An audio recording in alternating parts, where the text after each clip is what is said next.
Hey everyone, welcome to the Brave Learner Home webinar, The Myth of Rigor and Requirements. I'm so glad that you are here. Feel free to read along on closed captions if you're watching live or on replay. Replay viewers, hello to you as well. I am going to be using notes, so don't think I'm ignoring you because I am absolutely not. But I am going to be looking a little bit at my screen because I want to make sure that I read the quotes I have to share with you accurately. Okay, so before we get started, I would like you to write down what you think the definition of rigor is. The word rigor, you know, the word that we associate with rigor mortis. What does rigor mean to you? Stiff, there's a good word. A challenge, excellent. Challenge, tough, structure and systematic, painful. Oh, how hard something is, trying harder, tough work. Yeah, we tend to associate rigor with struggle, comprehensiveness, stressful, lots of stressfuls in there, intense, complaint, thorough. So there's a balance. Oh yeah, I like that too. Thinking, lots of it. Hard for the sake of hard. Ooh, ooh, ooh, ooh. Doing it every day. Inflexibility. Ooh, these are so good. The idea of rigor has sort of two features to it that I kind of want to highlight out of the gate. The first one is the one that you've all identified: challenge, struggle, thoroughness, stressful, pain, difficult, maybe hard for the sake of it being hard. There's this feeling of challenge inherent in the word rigor and it being sort of stiff and structured, right? The other side of the word rigor, particularly in the education space, is prestige and status. It's like, we teach a rigorous classical curriculum. What does that imply? It implies that it's good, that it's better than the non-rigorous, the relaxed and flexible curriculum, which isn't serious.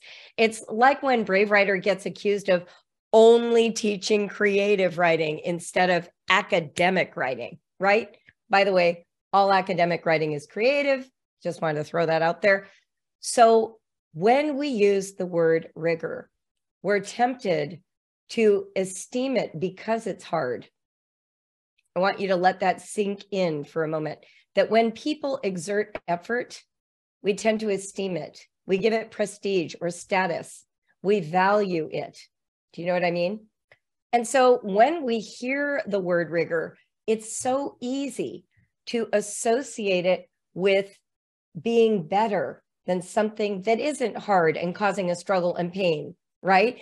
Those coaches on the soccer team, you know, who are having rigorous practices, you figure they must be better players than the ones who are playing games during practice, like, you know, kicking the ball around and laughing and having a good time. So the question I have for you is, why do we value things when they're hard? Why do we esteem or give prestige to things that are hard? Proving our perseverance. Oof, I relate to that as a marathon runner. Like, why would you run a marathon? To prove that you can do a hard thing. Shows determination, bragging rights, to validate that what we're doing is against the grain. If it seems easy, it must not be enough.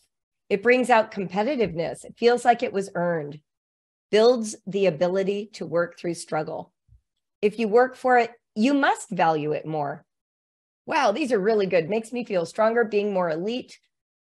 I think it's cultural, capitalist mentality. I love that someone threw that in there because I do think there's a little of that.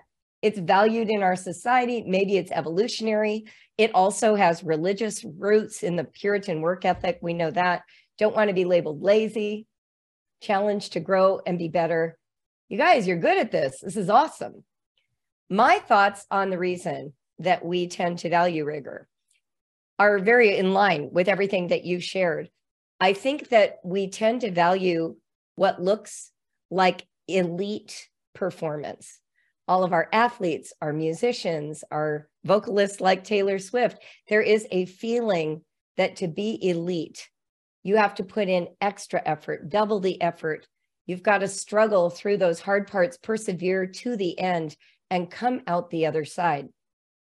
So the question I have before us then is, Is rigor good for children in their educations? Now, I don't want you to answer that yet, because I think you might think I'm biased against rigor, being the brave learner, brave writer person that I am. But I want us to just hold for a moment in our mental imaginative space what rigor might mean to a child in their education. So Charlotte Mason says education is an atmosphere, a discipline, and a life. An atmosphere, a discipline, and a life. I love these three because I think they help us temper what we mean by rigor. So I'm going to tell you an interesting little story, little bit of a personal story, but I know it's fine for me to share. My daughter, Johanna, just had her first baby, and she had the baby in Mexico. And the way she describes it is as a tale of two births. She had to drive from her town to her midwife, which was about an hour from where she lives. And when she started labor, she was unaware that it was labor because she devalued the contraction pain. She had never had a baby before, and her midwife heard her on the phone and didn't think she sounded like she was in enough pain. So she told her, "Oh, just wait, you're not in labor. It's just early labor if you're talking to me on the phone." But as it turned out, Johanna was in active labor. And by the time she realized it, they had to drive an hour, and her baby's head was already coming down that birth canal at a pace. And by the time that she got to the town where she was supposed to have the baby, she was in great pain, great rigor, and she was not comfortable, not supported. There was no atmosphere for her. She was in a car and then in a hotel room. And by the time the midwife realized, oh my goodness, she's in active labor, she had already felt like every possible painful contraction. She was already in transition. Anyone who's given birth knows what that feels like. And eventually got to the birthing center. They opened it up. It was the middle of the night. And then finally they got the birthing tub and she got in. And now the pain diminished because of the warm water. She was in a supported environment. The lights were low. She didn't have to go anywhere. She didn't have to get in and out of a car. And even though there was pain and rigor, the atmosphere changed how she experienced the birth. So it wasn't that the pain was gone, it's that it was supported. And when the baby was born, she told me it felt like she had gone through birth two different ways, 2 times. I think this is such a powerful metaphor for what I mean by rigor, or what we might mean together as we develop these ideas tonight. Rigor is not necessarily pain for its own sake or things being hard for their own sake. It is that there is effort made that is productive, and it results in an end that is valued by the person who put in that effort. In other words, she could have given birth in the car or at the hotel. It wouldn't have been as supported. It would have been really painful. She still would have gotten a great result, right? The baby is the goal, right? But in the supported environment, she still had some pain, but the process supporting the pain made it so much less of an egregious experience. And the outcome ended up feeling so much more satisfying. So as we're thinking about our children, we're not saying that anytime you see a sign of struggle, it's time to quit or it's time to give up. Sometimes struggle is really valuable. It feels like, look at me go. I did 20 problems today, and normally I only do 7. I must be good at this. Sometimes the effort, the struggle, proves to yourself that you have stamina, that you're capable, that you prove to yourself you're even better at something than you knew you were. But if the environment and the atmosphere do not support struggle, if you're just out there running a marathon and you don't have a water bottle or a Gatorade station or nowhere to take a break, that is not fun. That is not struggle that is productive. That's struggle for the sake of doing something hard and painful. So as we're thinking about rigor, I want us to keep in mind something that the Keynes, two of my favorite brain and education researchers, put forth. They call the optimal state for learning relaxed alertness. Relaxed alertness. Now, I want you to think about this. Relaxed alertness sounds like it isn't rigorous. But if I think about Johanna in that birthing circumstance, her first experience driving in the car and getting there was not relaxed. She was alert, all right. Those contractions were coming. But it was once she was able to relax in the tub that it got productive. She felt in control and the baby was born. When we think about relaxed alertness in learning, we're not saying that there won't be any struggle. We're saying that the child feels adequately supported so that they can meet the challenge in front of them with adequate resources. Rigor that makes you feel over your skis or like you do not have what it takes to meet the challenge is just torture. That's not rigor. That is a recipe for low self-esteem, feeling like a failure, not wanting to try again, and hating the subject. But when you feel challenged appropriately and you are supported, you can actually feel some of that prowess that comes from sticking through a hard task. You are alert, you are drawing on all your resources, and you're proving yourself. You're showing what you're capable of.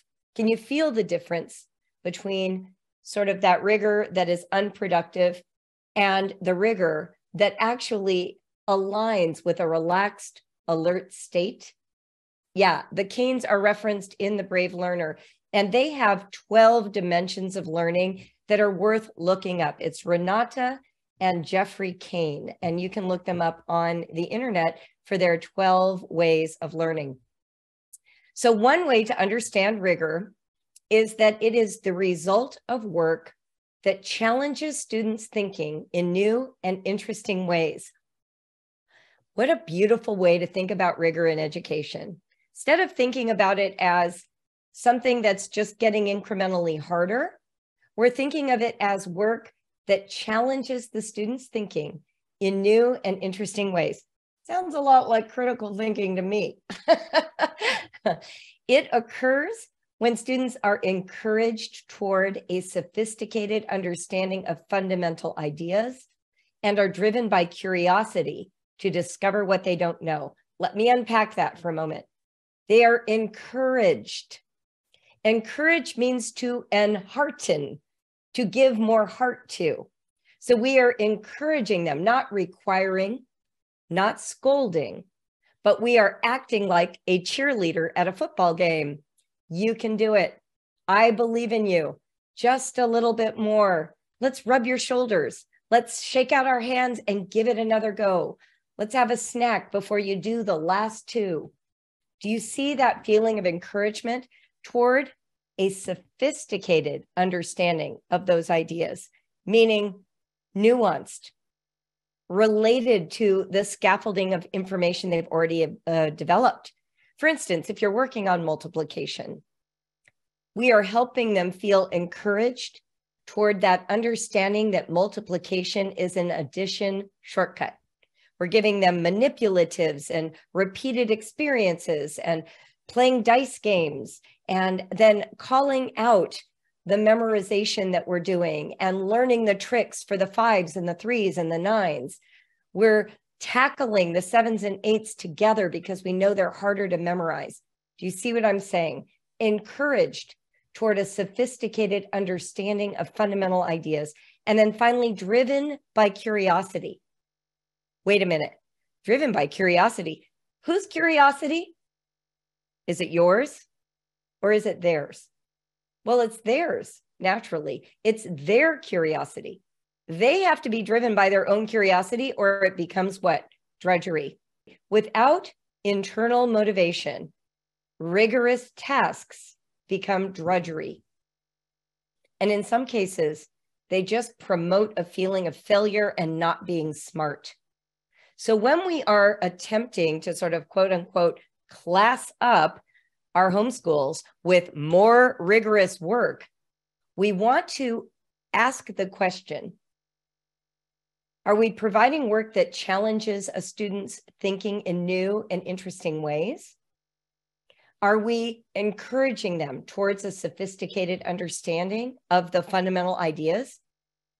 And are they driven by curiosity to discover what they don't know? Those three components, challenge, encouragement, and curiosity, are really important in a rigorous environment. So let me give you an example of what I'm talking about. When we are providing our children with a rigorous environment, we are saying that we are making sure the material is interesting to the child, because that's the only way you develop new lines of thinking. So if you have a child who right now is like flashcards for times tables and they hate it, how can you drive their curiosity? What are sort of unique items in the house that can show multiples? What are games that you play like Yahtzee that require some multiplication? Could you actually ask your child to design really challenging multiplication problems for you? And then you work them out, narrating what you're doing in front of your child. So you sort of flip who the teacher is, and by being the student, you teach your child. We want them driven by curiosity. Curiosity comes from the feeling that what's on the other side will be meaningful to me. You're not driven if it's not meaningful to you. So your job is to help them drive for curiosity. I read another definition that I really liked of rigor. Rigor is creating an environment in which each student is expected to learn at high levels. Each student is supported so he or she or they can learn at high levels. And each student demonstrates learning at high levels. So we've got creating an environment, Charlotte Mason's atmosphere again, and that's Brave Learner Home and my book, The Brave Learner. Expected to learn at high levels. High levels simply means appropriate challenge. If it's too high, if you say to a fourth grader, well, we know how important pre-calc is, so we're going to go there right now, that's just torture. The child doesn't have the adequate foundation of skills to be interested in pre-calc. But in fourth grade, long division, multiplication, dividing fractions, they've got enough arithmetic under them for that to be an appropriate challenge. They need to be supported so that they can learn at those high levels, not just left to themselves to struggle and to show you what they don't know. Kids are more likely to complete a rigorous activity if they feel like they've got support to take the risk. I want to give you an example that occurred to me today. I was a gymnast, not an Olympic gymnast. I was a hobbyist, but I did, do gymnastics on my high school team, and I did gymnastics in junior high. And I was very small, very limber, very athletic, very flexible. So for instance, I learned a back handspring without ever being spotted. I saw someone do one, and then I just did one. I was in 7th grade at the time, or 6th grade, I guess it was. And then everyone started telling me how hard back handsprings are. Like, nobody can just learn a back handspring. You have to be spotted. You have to be taught. And I was like, really? Because I just did one. And then they started explaining to me like how dangerous a back handspring could be. And I started to lose my nerve. And so I finally asked if they would spot me, because now I was starting to feel nervous because I had just done it so automatically. So I went to throw this back handspring, and a girl was there to spot me. And right in the middle, as I was throwing my arms back, somebody called her name and she let go. And because I was nervous, I did not throw it as hard as I normally do. And I fractured my elbow. That is unsupported rigor. That is not providing an environment that protects rigor. So imagine yourself as a spotter for a gymnast, or as a deep landing pad, right? You are not just going to let your kids throw a back handspring because that's more rigorous. You're going to give them the appropriate amount of support while they're taking that back handspring risk. And it is that which gives them the ability to demonstrate learning at high levels. One of the dangers of rigor as the model for learning then is when rigorous work is not tied to personal meaning or relevance. Rigor becomes a method of reassuring the teacher that the student is working hard. But working hard without purpose is tedious and painful. So if you see your child working hard, but they're complaining that they hate the subject, or that it's boring, or they don't see why they need it, that is not a subject that is personally meaningful or relevant yet. Your number one job as a parent educator, is to find the relevance and create it for your child. Now, guess what? Some of you are going to say, that's so hard. Yeah. It might be as hard as doing a subject that feels boring and irrelevant. So let's be the adult, the more mature person in the room, and admit that we don't really like doing hard work either. And yet here is a place where our own stamina can grow. We can say to our children, wow, you don't see the point of writing. Okay, I'm the teacher, and that's on me. I am going to take it as my mission to figure out a way for you to see the relevance of writing in your life. Challenge accepted. You know, there's no reason to hide the lead here. You can go ahead and tell them, I get it. You don't like writing. Okay, challenge accepted. My job is to start figuring out, how could writing be meaningful in your life, right? And perhaps you begin as a spy, as a detective. Oh, my teenager has a TikTok. She's writing all kinds of captions for her TikToks. Oh, my 13-year-old is an online gamer and he is chatting all day long with the people he games with. Oh, my second grader loves to send thank you notes to her grandparents. There it is. And when you see the meaningful connection, one thing you can do right away is just name it. I just noticed you are a writer. Oh my gosh, all this time I thought you weren't. Turns out you are. You can just start there. And from that sort of foundation, oh my gosh, you use fractions every time you make us scones for poetry tea time. Oh my gosh, you are a scientist. You love to bake. Once you start making the relevant connections of how these subjects show up in their daily lives, now we can talk about rigor in a meaningful way, because we can say things like, you know, when you're typing in that gaming chat, it might be fun to know that your spellings are accurate. I remember my son Liam saying to me when he was 12, Mom, I need to brush up on my spelling. I don't want to sound dumb in the gaming chat. Okay. Challenge accepted. I remember Katrin. She was working on a fashion blog. This is when she was 13. And she's like, I really want my spelling to be good. And we started studying fashion terms and doing spelling tests from her fashion magazines, because that's what made spelling relevant to her. Are you hearing me? When one of my kids was studying Spanish, he bought Harry Potter in Spanish. He already knew the story. He was trying to master the language. This motivated him in a way that just a Spanish book did not. So as you're thinking about relevance, that is your primary task as a home educator, is to help make those connections. Here's a quote from Jill Thompson. She wrote it on a blog called Learning Forward. Jill Thompson says this: rigor and relevance help students become complex thinkers.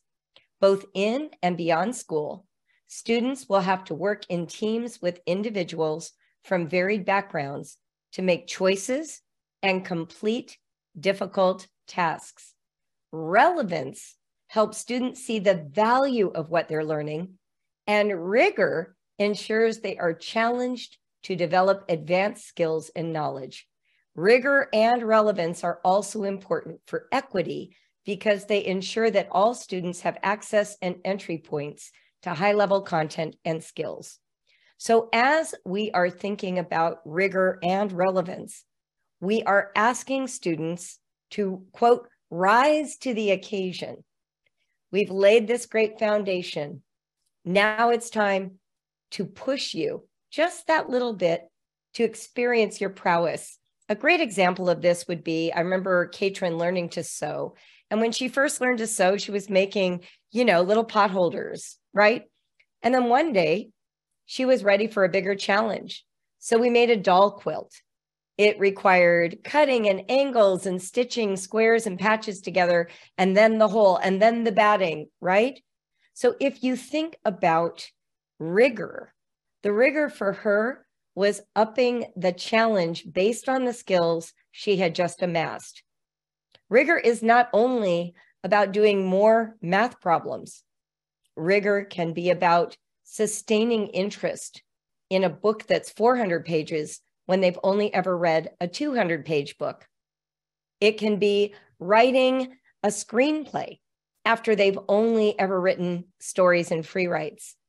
In other words, rigor is taking the previous skill set and expanding it in a meaningful way that feels like a personal challenge, similar to how I felt about running. I mean, I knew how to run. Why would I run 26.2 miles? Why would I do that to myself? Because they give you a medal at the end. But mostly just to prove to myself that I could. Like, running is easy to learn. You could run right now. Is there any merit to running further and longer? For sure there was. It was the persistence of the training, the thinking about pacing, the camaraderie, the nutrition. It was a whole lifestyle that I developed to support running. And that's really what we want to look at. When you have a child who says, I want to build a computer from scratch, that's rigor. When you have a child who says, I want to take up this musical instrument, that's rigor. Just starting is rigor. Later, as they get good at that musical instrument, it will be the incremental advances in the complexity of the pieces. But here's what you cannot do. You cannot create motivation to take on bigger challenges. The motivation to take on a challenge is internally driven. Can you set some goals or talk about possible opportunities for challenge? You sure can. But there are going to be some subjects where your kids never want that experience. And we're going to talk about that in just a moment. So complex thinking includes some of the following ideas. Knowledge of the discipline. When we talk about complex thinking and rigor, this is what we're talking about. First, knowledge of the discipline or the subject. So these are the basic facts. In order to do algebra, you need to be able to count, add, subtract, multiply, divide. You need to be able to do problems like 3 plus blank equals 5, not just 3 plus 2 equals 5. You need to be able to sort of solve for these very elementary levels of X. So until you've kind of got the basic facts, you can't expect the next level of challenge. The second level of rigor then is the ability to apply those facts within the discipline. So if you're learning how to use math, like let's say we're talking about fractions, you've learned the basics to get to the level of fractions. Now within the discipline, you're going to be able to do math problems involving fractions in your workbook or together with your mom on a whiteboard, right? You might even go ahead and use those fractions in baking, something manipulative, or sewing to give them, or carpentry, to give them some real world relevant practice with why fractions even exist. The third level then is the capacity to apply those concepts across disciplines. The fourth is enough understanding to apply to real world predictable situations. And finally, enough mastery to apply to real world unpredictable situations. So I want to give you, I started down the math trail, but I actually have a writing pathway because math is not my thing and writing is better. So let's unpack this with an example. Knowledge of the discipline. In Brave Writer, we teach grammar concepts through literature, copywork, dictation, and our favorite, conversation. The grammar terms and ideas are conveyed through relevance, a book everyone is enjoying that is being read aloud. We are discussing and noticing and identifying the basic grammar concepts. Those are facts. We notice that the words Charlotte puts in her web about Wilbur, splendid, or whatever the words are, they are adjectives. This is a way that we convey the basic knowledge of the discipline. Next, we apply the grammar concepts within the discipline. We might now identify these concepts in a book the child is reading, not the one we're reading. Or we might write a poem together and notice which words are descriptive and therefore adjectives. We might take a verb and turn it into a noun, or a noun into a verb, because we're starting to play with the concepts in the context of writing. Third is the capacity to apply the concepts into other subject areas, other disciplines. So now we could identify grammar inside science or math. In math, we have concepts like greater than and less than. What kind of grammatical idea does that represent? How do we use punctuation to write a scientific report? These are the conventions of language being applied to science and math. Number 4 is enough understanding of the subject area or the concept or the discipline to apply it to real world predictable situations. For instance, understanding grammar may now help a child write a thank you card, an email, to raise funds for a project, to submit an article for publication, or even to write things like a TikTok script, or to edit those horribly auto-generated captions. I feel like that is my main use of grammar every day of my life right now. So that would be a real world predictable application. But the final level of rigor and complex thinking is enough mastery to apply to real world unpredictable situations. Here is a real world unpredictable circumstance for grammar. Are you ready? Learning another language. Now you have to conjugate verbs and modify nouns to match their articles.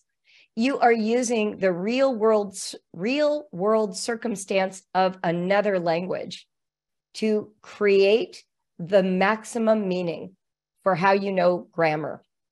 You don't know what response you'll be called on to give. You are now searching through everything you know about grammar to apply it to a language that is not native to you and is unpredictable to you. Can you see these 5 levels then? Do you have some immediate thoughts like, wow, what would be a real world unpredictable use of numbers? Or a real world unpredictable use of history or science? I know for me, I never did kitchen chemistry experiments with my kids, even though every year I vowed to do them, because I did not know where to shop for the ingredients. They always had that one ingredient that I didn't know where to find it. And of course, back then the internet only had like 3 stores. Now you could probably just Google it and find it, but it didn't exist back then. So what would be, for me, that was a real world unpredictable use of science, kitchen chemistry experiments. Sports and sewing provide great real world math situations. They sure do. In fact, things like watching baseball and keeping track of stats and being able to compare player against player is an incredible way to teach percentages and fractional parts and how real world data gets expressed in numbers. I like to say that math is just a language that describes accurately. It describes reality with some quantitative, accurate measurement tools. That's what math is. I love that some of you love math. Math was ruined for me. And I have had to go through, EMDR practically to get over it. But having a business is helping. I've had to really learn to value what the numbers mean, not just what they look like on a page. We are doing NaNoWriMo and the kids are analyzing how many words per day and changing over time to meet their goals. Beautiful. What a fabulous example. Fabulous, because you're marrying math and writing. One of the activities that I suggested, I think it's in one of the darts or arrows, is going through a passage and actually quantifying how many articles, how many verbs, how many nouns, how many prepositions in this book in a paragraph. Maybe do 2 or 3 paragraphs, come up with an average, and then get a completely different book and do the same thing. And then start to notice this writer relies more on adjectives than this writer.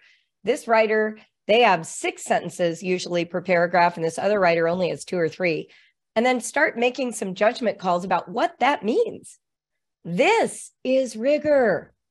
Rigor is not just copying 4 pages of copy work, making it longer and more boring. It's actually going to the next level, noticing what you're copying, quantifying what you're seeing, and then making some comments on it. Like, maybe this writer really loves descriptive words. Maybe this writer really avoids them. Do you see where I'm going? Adjectives were very useful in our taxonomy project yesterday. We tried to categorize random household items into classifications based on their attributes. Boom, rigor. My son asked for pieces to build a guitar for his 13th birthday. He had some struggles, but it's finally built and works. I'm thinking about this process so differently now. That is beautiful. Oh my gosh. Learning to beat a video game can be incredibly rigorous. No kidding. You guys, you all get this. This concept is landing. When I was in elementary school, Montessori, my teachers just kept giving me longer addition problems. So say, add 10 numbers in the millions. It wasn't any harder. It was just more tedious. I had that experience in honors English when I was in high school. For freshman and sophomore year, our teacher had us handwrite out and copy dictionary definitions for 25 words a week. And we were not allowed to make a single mistake. We did it in pencil. If she noticed a mistake, we had to go back and copy it over all again. And I don't know what it taught me. I usually just put on my headphones. Well, there were no headphones back then. I'd put on my radio and I would just copy and blank out like I was just in automated mode. She thought that was rigorous. It was mostly tedious. I have a really physical kiddo and her capacity for rigor shines here. For example, monkey bars. Once she mastered getting across, her goals moved to a new challenge. One of the things I will recommend is for some of those more automated, memorizing oriented basic facts, part of this knowledge base, like counting forwards and backwards, multiplying, adding, memorizing the months of the year, involving the body ups the feeling of rigor. I do some of you will remember this. I have a whole idea called blast off that we did with my kids. I would put them on chairs or the couch in the living room, usually on chairs, and we would put pillows all over the floor. And then I would have them start by counting from 20 down to 1 and then yelling blast off. And they would jump into the sky and then land in the cloud pillows. Then they would scramble back up and then we would recite the months of the year, yell blast off, jump up and then down. And then I would say, okay, recite, all the numbers, skip counting by 3. And these activities helped them to memorize and stay stimulated while they were doing fairly rote mechanics and memorization. The thing is, when you go into automation, sometimes you actually check out of what you're doing. So having sort of this duality, you could have a kid juggling or spinning a plate or trying to keep a hula hoop going while they are doing their memory work with you, memorizing a poem, being able to recite the times tables. We used to throw our kids, we didn't throw our kids onto the tramp. We put our kids on the trampoline and then we would try and hit them with a ball while they were spelling words to us or while they were listing adjectives. So I'd say something like, list adjectives, here it comes. And I'd throw it at them and they would be jumping out of the way while they were saying as many adjectives as they could think of. So using your body and dodging a ball while your brain has to do that, it's a whole other level. So think that way. We do floor lava spelling. Oh my gosh, I love this. That is so much fun. So much fun. Yeah, it dissolves the stress, but it also engages the mind in a different way. It keeps you alert. Remember how we talked about relaxed alertness? I suppose this would be mildly stressful alertness. But in a weird way, it relaxes you too, because when you are discharging all that body energy, you are creating room for your mind, right? You're not all tense. You're relaxing yourself into taking that risk. So we slowly increase the rigor of study and application while preserving and protecting relevance. Rigor for its own sake is deadening, while rote learning that is easy to master is boring. Relevance and rigor together create meaningful learning. And this leads me to the question of requirements. One of the reasons that people get really hung up on rigor is that they feel like when there are requirements, you just have to force kids to do it. So then they hide behind rigor as a way of enforcing requirements. And there's nothing worse than a requirement you hate that now is made extra hard just for the sake of saying it's hard, right? Like, it's bad enough if something's hard. It's even worse when it's a requirement that you didn't sign up for and they make it hard on top of it. That seems really unfair. I want to just share, like, while I have a second before we move on, I have 5 kids. 3 of them have taken pre-calculus and 2 of them have not. The 2 who never took pre-calculus are working in the IT and computer programming fields as adults and are currently studying pre-calc with each other on their own outside of school. The 3 who took pre-calc because it was a requirement have never used it a single day of their adult professional lives. So when I hear the word requirement, I want us to be very careful about what we mean by requirement. Who designs them? Says who? Requirements tend to have to do with authorities, but most of us are aiming for the possibility of college admission, and we just pick some general list of requirements, some high school in our local neighborhood, some college that we went to when we were in school, and we say, well, these are the requirements, you have to do it. And I'm here to tell you, you're a homeschooler and you do not. Now, not all outcomes will be the same if you don't, quote, do the hoop jumping. But let me start by sharing with you, without naming the child, some of them you'll recognize, some of them you won't. But I want to tell you the story of my kids. I had one student in my family who had a hybrid education, part-time enrollment at high school, a lot of stuff at home, tutors for subjects that I couldn't teach. And when we consulted with the university where they wanted to attend, the university didn't want any descriptions, didn't care what the content was, just wanted a manufactured transcript. I could assign any grade I wanted, and they were only really looking at the SAT score or ACT score. That was it. And as long as the ACT score made sense with whatever GPA we created, they were fine with it. And that student got into that college. It was a major university, okay? I have another kid who really thought that homeschooling was wrecking the possibility of going to the universities that that child wanted to go to.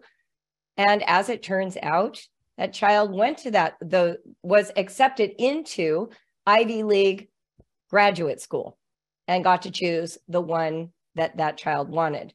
So undergraduate, nope. But it didn't stop the dream from coming true. And that child just forged a path, because for that child, following requirements and being really dedicated and opting for the most rigorous options appealed to that child's personality. I have another child who took some high school, public school, and started with AP classes and hated them, and ended up just getting pretty much a C average. But you know what's great? That child didn't want to go to a traditional college, and the college that child applied to didn't care about grades, and the transcript was irrelevant. They were interested in how well that child could represent their personal views in the application essay.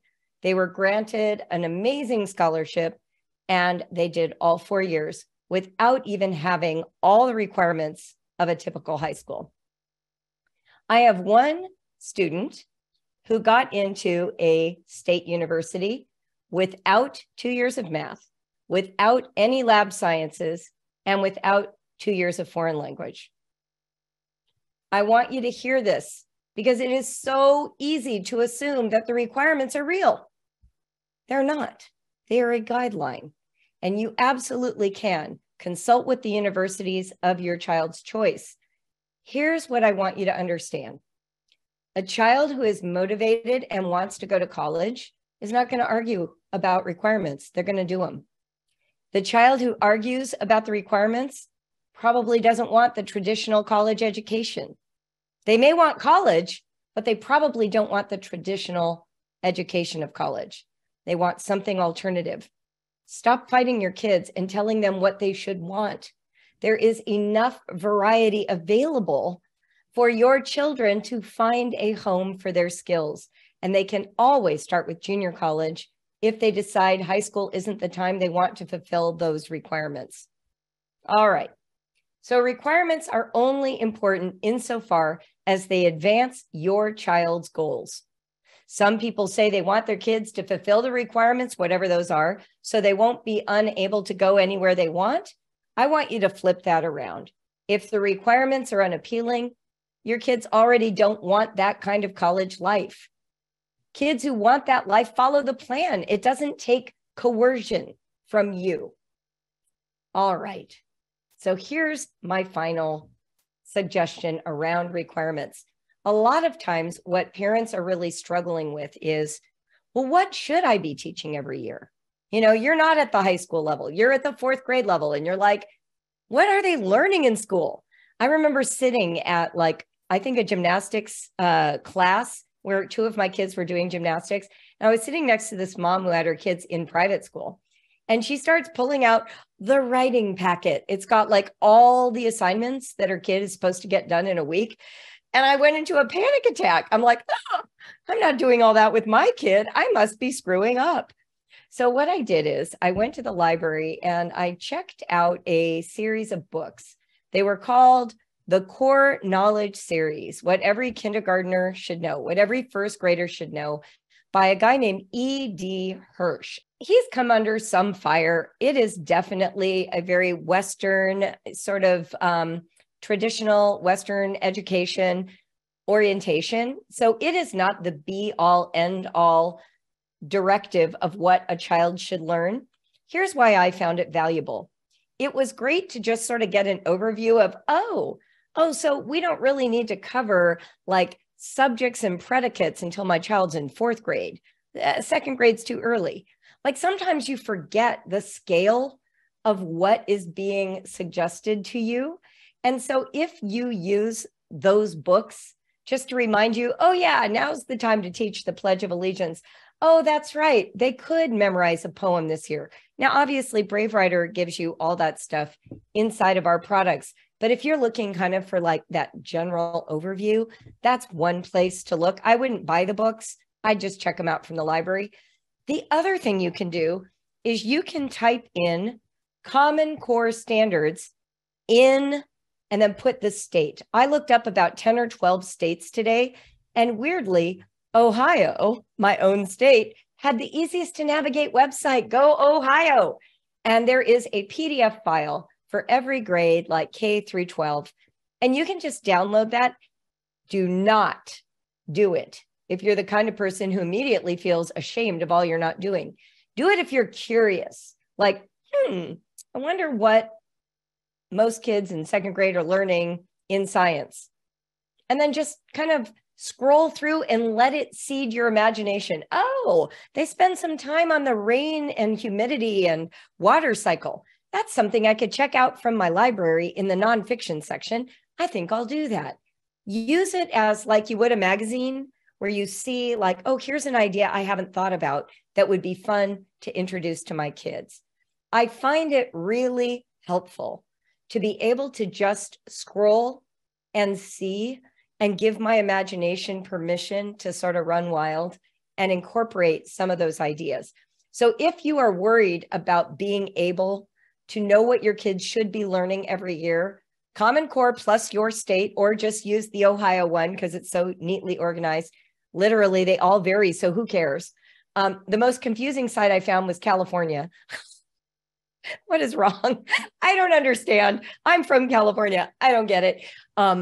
So find one that makes sense to you, or look up your local school district. They all vary a little. What does that tell you? It tells you you have flexibility. You can design what works for you. You can use what you think leads your children into a great education. So requirements are made up. They're made up by human beings who are often the same age you are right now, often not even with as much interest in education as you have. There are loads of school board members who've never homeschooled, never been teachers, never been trained as educators, and they're making curriculum decisions for schools. You are far more dedicated to education than the garden variety parent. So trust yourself. You're doing a good job. So that is tonight's webinar on rigor and requirements. Thank you. I'm thrilled that you all came tonight. We had such a good time, and I'm ready to go.